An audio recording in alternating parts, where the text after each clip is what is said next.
کے سامنے 1000 پاؤنڈ موجود ہے، پڑا ہوا ہے، 1,00,000 روپیہ ہے، آپ جانتے ہیں کوئی دیکھ نہیں رہا، خیال آیا کیا یہ اٹھا لوں، چوری کر لوں، اس خیال کا آنا حاجس، خیال کا بار بار آنا خاطر، اور حدیث نفس سے منصوبہ بنانا کہ میں اٹھا لوں یا نہ اٹھاؤں، اسے کہتے ہیں حدیث نفس۔ اور پھر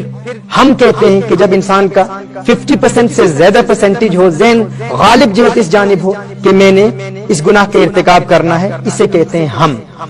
اور جب انسان پختہ عزم کر لے، عزم مصمم ہو جائے، پختہ عزم ہو جائے کہ میں نے اس گناہ کا ارتکاب کرنا ہے، تو اسے کہتے ہیں عزم۔ ناظرین کرام، یہ جو پہلے 4 خیالات ہیں جو انسان کے ذہن میں پیدا ہوتے ہیں، شریعت مطہرہ میں اس کا کوئی مواخذہ نہیں ہے، یعنی آخرت میں اس پر کوئی گرفت نہیں ہوتی، خیال کے آنے پر گرفت نہیں ہوتی، خیال کے بار بار آنے پر گرفت نہیں ہوتی، اور اس کے علاوہ منصوبے بنانے پر بھی گرفت نہیں ہوتی، اور نہ ہی اگر اکثر غالب جہت اس طرف ہے کہ گناہ کا ارتکاب کرنا، اس پر بھی کوئی گرفت نہیں ہے۔ لیکن جب انسان عزم بنا لے، عزم کر لے، ارادہ کر لے، پختہ ارادہ کر لے کہ میں نے اس گناہ کا ارتکاب کرنا ہے، تو اس پر آخرت میں مواخذہ ہے، باز پرس ہے۔ اسی کا ذکر اللہ عز و جل نے قرآن کریم میں سورہ بنی اسرائیل میں ارشاد فرمایا ان السمع والبصر والفؤاد کل اولئک کان عنہ مسئولا، انسان کی آنکھ، انسان کے کان، انسان کی سماعت اور انسان کے دل،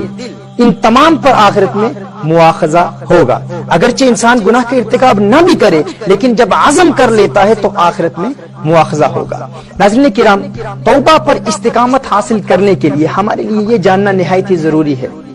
کہ اگر یہ خیالات آئیں، جو ہی شیطان ہمارے عقل کے دروازے پر دستک دے تو فوراً ہم نے 5 کام کرنے ہیں۔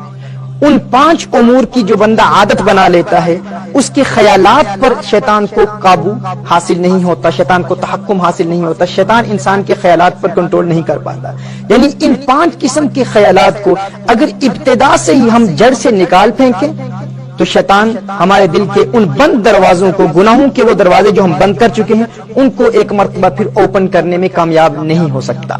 اور اگر ہم توبہ کر رہے ہیں اور اگر ابتدائی پہلے دروازے پر بھی محنت کر رہے ہیں، اور اس دوران بھی اگر شیطان بار بار اس دروازے پر دستک دے رہا ہے، بار بار ہمیں گناہوں کے ارتکاب کی جانب راغب کرنے کی کوشش کر رہا ہے، تو ان 5 خیالات کا یاد رکھنا، ان کو ذہن نشین کر لینا انتہائی ضروری ہے۔ اور اس کی ترتیب کیا ہے ناظرین کرام؟ جو ہی یہ پہلا خیال آئے، جس شخص کو ہر وقت اپنی سانس کے ذریعے اللہ اللہ کی صدائیں بلند کرنے کی عادت ہو، اسے کہتے ہیں ذکر پاس انفاس، یعنی جب انسان سانس لیتا ہے تو اپنی ناف سے اللہ اللہ کا ورد جاری رکھے۔ مثال کے طور پر جب سانس لیں،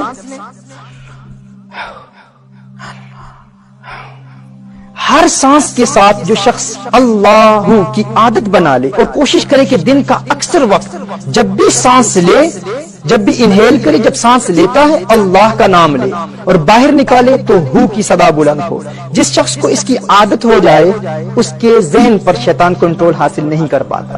پہلا پوائنٹ یہ ہے۔ دوسرا پوائنٹ یہ ہے کہ جو ہی حاجز کی کیفیت پیدا ہو، مثال کے طور پر جو ہی خیال پیدا ہو، پہلا خیال آئے کہ گناہ کا ارتکاب کر، یا فقط خیال آئے کہ گناہ کا موقع ہے تو گناہ کر سکتا ہے، تو اس خیال کے آنے پر فوراً توبہ کی 4 شرائط کے ساتھ توبہ کر لے۔ اگرچہ گناہ کا ارتکاب نہیں ہوا، جس طرح میں نے ابتدا میں بیان کیا تھا کہ اگر انسان گناہ کرتا نہیں ہے، بغیر گناہ کے توبہ کی 4 شرائط کے ساتھ توبہ کر لیتا ہے، تو یہ تقویٰ ہے، پرہیزگاری ہے۔ جو ہی وہ خیال آیا فوراً توبہ کی 4 شرائط کے ساتھ توبہ کر لے۔ اس کے بعد فوراً یہ کہے یا مقلب القلوب ثبت قلبی علی دینک۔ مسند امام احمد کی یہ روایت ہے، رسالت مآب صلی اللہ علیہ وآلہ وسلم کی دعا ہے، یا مقلب القلوب، یہ لکھ لیجئے گا، یا مقلب القلوب ثبت قلبی علی دینک، ہے دلوں کے پھیرنے والے، میرے دل کو اپنے دین پر قائم رکھ۔ اس کا تکرار ہو، اس ورد کو جاری کیا جائے۔ نمبر 4، درود شریف کی کثرت شروع ہو جائے۔ رسالت مآب صلی اللہ علیہ وسلم کی بارگاہ میں درود و سلام کے پھول نشاور کریں۔ الصلاۃ والسلام علیک یا سیدی یا رسول اللہ، اللہم صلی علی سیدنا مولانا محمد وعلی آل محمد کما صلیت علی ابراہیم وعلی آل ابراہیم انک حمید مجید۔ بار بار درود پڑھیں، درود شریف پڑھیں، یعنی جو ہی خیال آئے تو درود شریف کی بھی کثرت ہو۔ Point number 4۔ پوائنٹ نمبر 5، لا حول ولا قوة الا باللہ العلی العظیم، اس کی کثرت کرتے ہیں۔ اس حالت میں آپ صلی اللہ علیہ وسلم نے ارشاد فرمایا، صحیح بخاری اور صحیح مسلم کی حدیث ہے، عن ابی موسیٰ رضی اللہ تعالی عنہ ان النبی صلی اللہ علیہ وسلم قال له قل لا حول ولا قوة الا باللہ فإنها کنز من کنوز الجنہ۔ حضور اکرم صلی اللہ علیہ وسلم نے ارشاد فرمایا حضرت ابی موسیٰ رضی اللہ تعالی عنہ کو کہ آپ کہیں پڑھیں لا حول ولا قوة الا باللہ، کیونکہ یہ جنت کے خزانوں میں سے ایک خزانہ ہے۔ ناظرین اکرام، جو شخص ہر وقت حاجز کی اگر کیفیت پیدا ہوگی تو فوراً